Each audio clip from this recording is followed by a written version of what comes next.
pernah nggak sih ngalamin dapat perlakuan intoleransi agama? Masa pernah ngalamin intoleransi atau ngelihat temennya gitu nggak yang intoleransi nggak di kampus?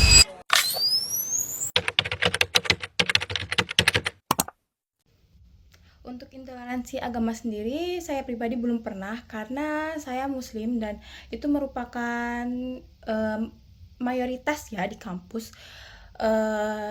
Mungkin dari lingkungan kita itu ada beberapa yang kurang peka dengan adanya perbedaan agama, sehingga mungkin saja terdapat intoleransi.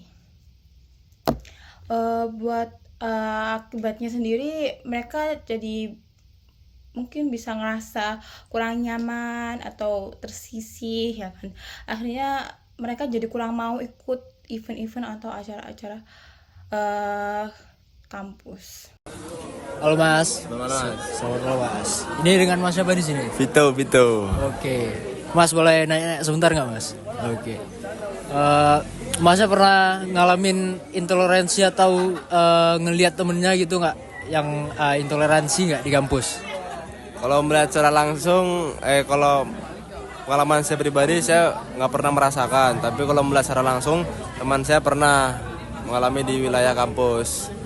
Kira-kira itu akibatnya apa ya Mas yang buat orang-orang ini berperilaku intoleransi gitu? Penyebabnya Mas? Penyebabnya mungkin dikarenakan dari pola asuh dan juga pola lingkungan yang dari kecil memang tidak diajarkan untuk keberagaman ya. Mereka sama terus sehingga terbawa sampai di wilayah di saat mereka udah kuliah gitu. Itu kira-kira dampaknya bagi korban yang kena perilaku intoleransi itu kira-kira apa ya Mas?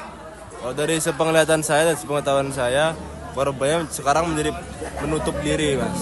Dia menjadi menutup diri dari lingkungan, terlebih menutup diri dari teman-teman yang melakukan hal itu. Lalu dia menjadi pribadi yang berbeda lah, berubah.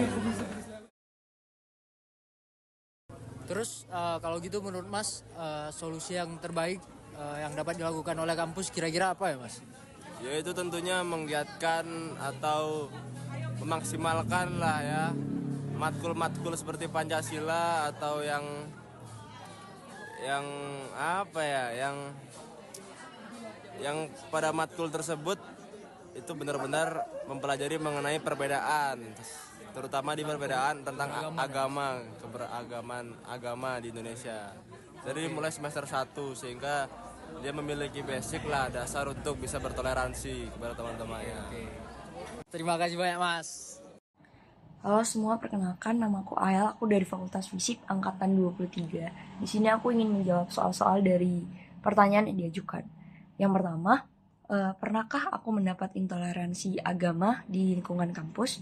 Jawaban dari aku pribadi, aku belum pernah dan mungkin gak akan pernah juga ya untuk di lingkungan fisip. Lalu yang kedua, apa sih akibatnya?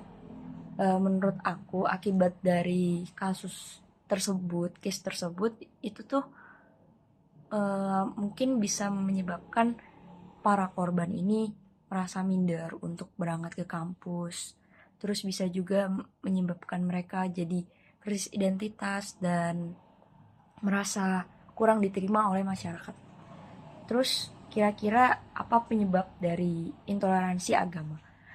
Untuk penyebab dari intoleransi agama menurut aku pribadi itu kurangnya pemahaman atau pendidikan para pelaku tentang banyaknya perbedaan dan keragaman yang ada di Indonesia.